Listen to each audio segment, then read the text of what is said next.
Pullen is Managing Director of Ashlar Projects, a leading design and build practice specialising in workplace design for small to medium-sized companies through to large corporate organisations in both the capital as well as throughout the UK. The company provides a full-service solution to design, space planning, refurbishment and fit-out. We're chatting to Tim about his experiences of business during Covid-19 and how the future is shaping up for workplaces outside of the capital. Good morning, Tim. How are you? Yeah, good. Thanks very much for having me, Tom.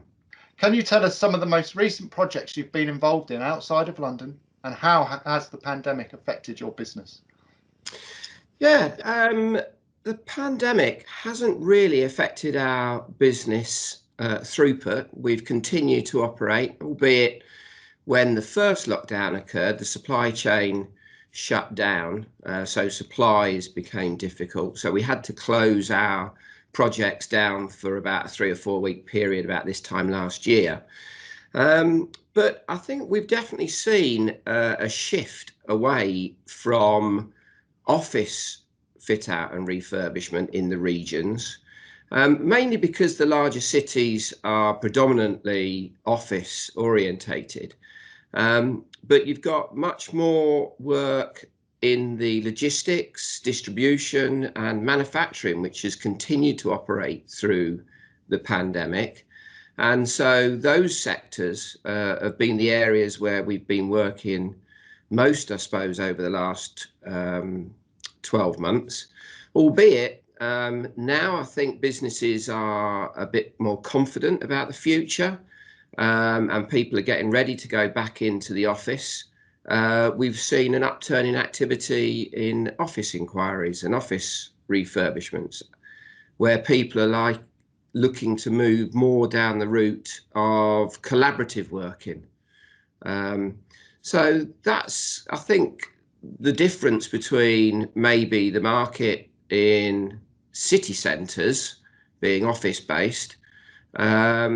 I mean, there's obviously that there are a number of offices that have already been refurbished because they've come to the end of a lease, for example. But we've not seen too much downsizing at all. People have maintained their office space, which is interesting. Okay, and is that mainly a regional approach or a kind of city approach to that? I think when you're tied into a lease or you own a property, you're not going to look to get rid of your real estate immediately. And so, I mean, there are examples where I've seen various businesses that have decided to downsize. But there again, a number of businesses we've seen continuing to operate and continuing to grow, and they're maintaining their office space. If anything, they probably need more with social distancing measures coming into play. But yeah, I think in general, businesses have continued to operate and are doing well from what I can see. Okay, great. Well, I think that leads us nicely onto our next question, which is, have you seen clients approach space design in a different way because of COVID-19? Are they looking more at the way people engage with the space rather than kind of guest count and we need to fit X amount of people? Do they want more collaborative areas, or has that change not quite filtered through yet? No. The result of lockdown during this pandemic has definitely seen an impact on business psychology. You know, both employees, managers and owners have enjoyed the flexibility of working from home and where possible want to continue that. You know, we saw the introduction of video conferencing far more at the start of the lockdown last year. And, you know, I'm not sure that allows teams to work as well in a face-to-face environment than over a screen. So although it's allowed us to work remotely and communicate, it's not allowed us really to, you know, build rapport, trust, and teamwork, in which, you know, human contact is very effective at. So I think there's a blend really between people that want to return to the office full time and those that want to retain the benefits of working from home. So the office is now not just a place of work. It's just not a mechanical place. It's somewhere where people want to socialise, engage with their fellow workers. And so the workplace design is definitely moving down the route of more agile working with a home from home feel. So we're designing a lot more breakout spaces, softer seating options for individuals or group work, project tables, and they could be fitted out with a media screen, so that you can involve employees that are maybe not in the office. So very much, Tom, that agile workspaces is definitely the way people are looking, trying to bring that home from home feel back into the workplace. So people, I guess people from your perspective, that idea of engagement is really going to be central to the office moving forward. I think people have kind of got a bit sick of remote meetings. Would that be a fair assessment? And people are actually craving for kind of using the office as human interaction, where they're really coming together and being a proper team. Yeah, I think I think we've all done Zoom and Teams, both for work and personally, and it's a great tool. I mean, certainly we can also use it, and we have used it for doing a site audit. So where our site manager is on site, normally we would go out to site on a regular basis. Yeah. We can do that from the office. But I do think that, that everyone, owners, managers, employees, do want to get back to the office, because it's not, as I said earlier, it's not just a place of work. It's somewhere to socialise. People need to feel valued. They'd like to contribute. So they got a shared vision, and they, to achieve something together.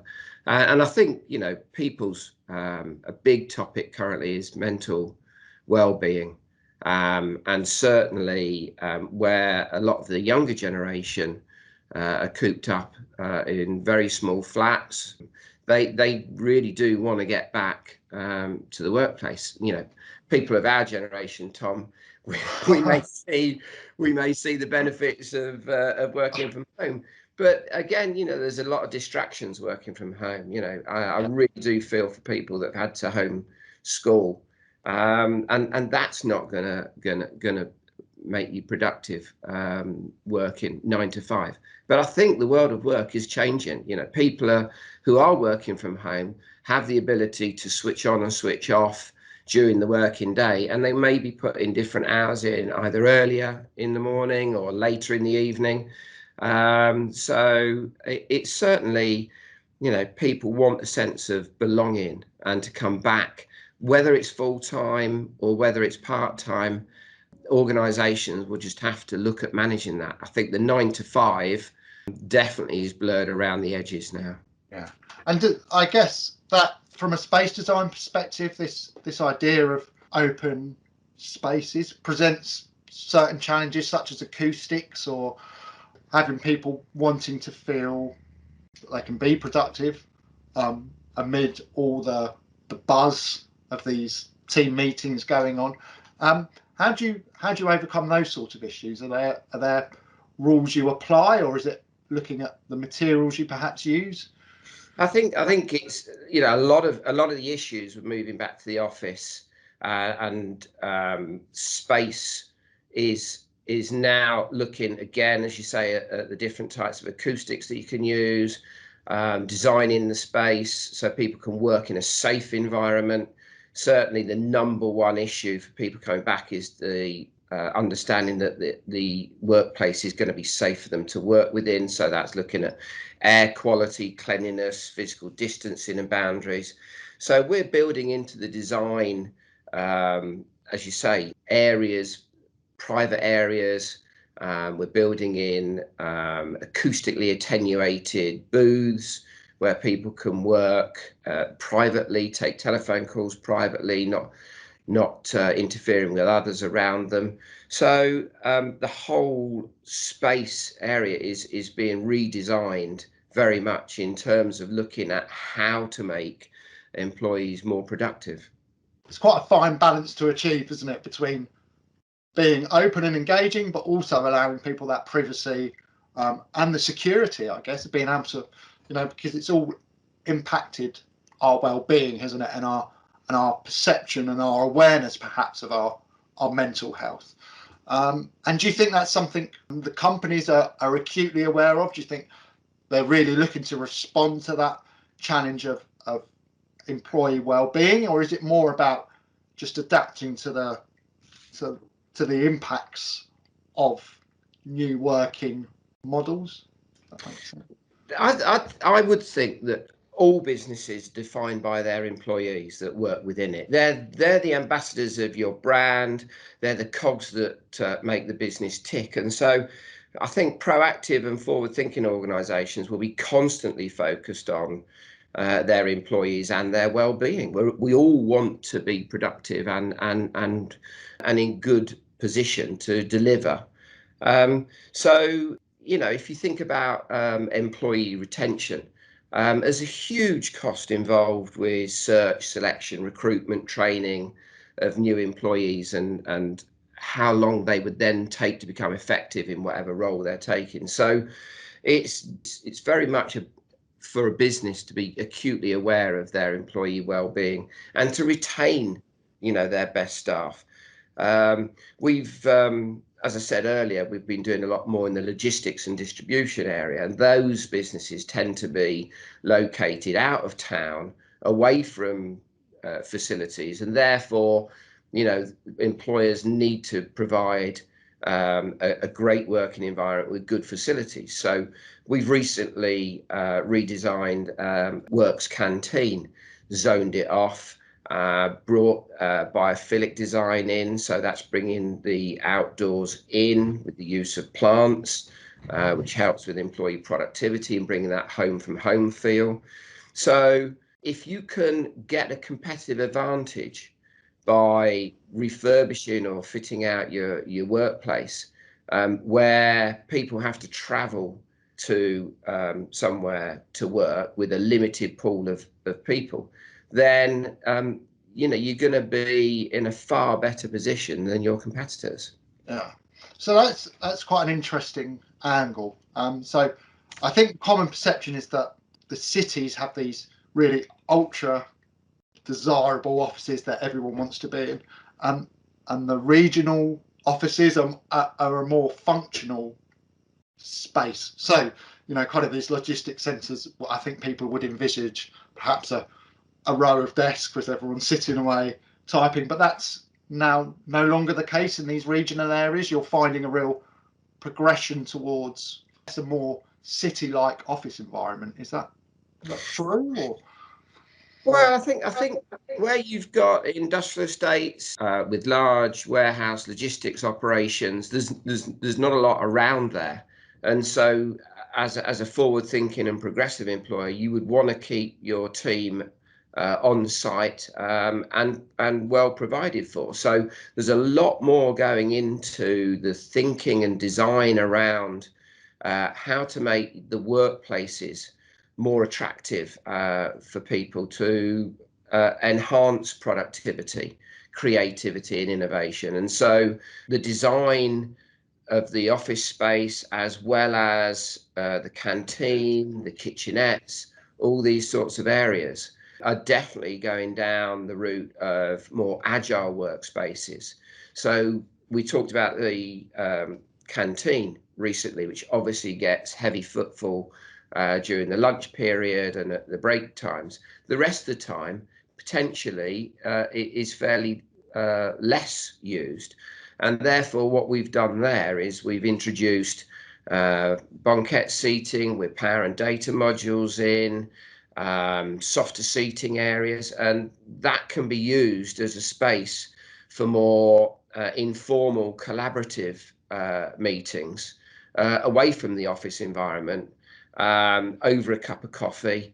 And again, biophilic design is virtually all of our designs over the last 12 to 18 months has definitely involved the use of plants, which there's a definite link there between productivity, creativity, and well-being.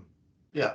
So I guess that kind of nature influenced design, is that something you see as a trend, or does it have a really meaningful impact on how people perceive their working environment and the space?